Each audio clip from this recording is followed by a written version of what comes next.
ए प्यार का हो गाइए ना। आइए अरे बाबा के भजन सगरो सुनाता हो सगरो सुनाता पिकअप डीजे देखा बनाता हो देखो बनाता सारा संघटिया जुटल बड़े सा गाँव के चटी पचीलम फुकाता बेल के पतैया पर क्या लिखेगा अरे बेल के पतैया पर जैसे लिखाता बाबा के भजन सगरो सुनाता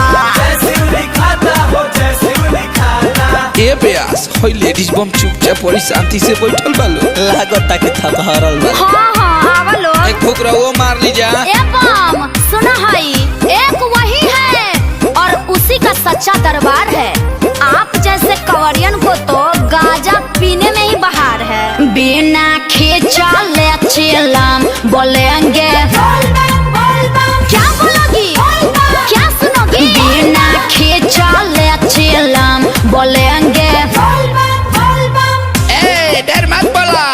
अरे जाने दो पगले हर बात पे खिसियाते नहीं और ऐसे मौके बार बार आते नहीं। ए क्या तू चला हम चल ही देवा घर ना गोरिया गोरिया तब बनी के बाबा के कांवरिया गोरिया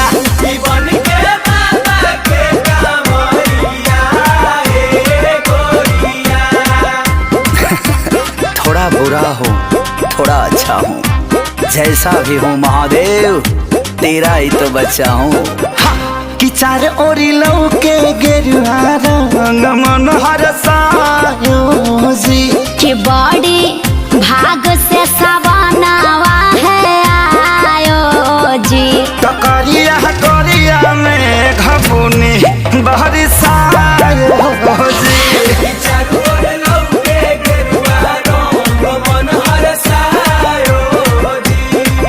और क्या बोलोगी और क्या सुनोगी क्या करोगी और कुछ नहीं।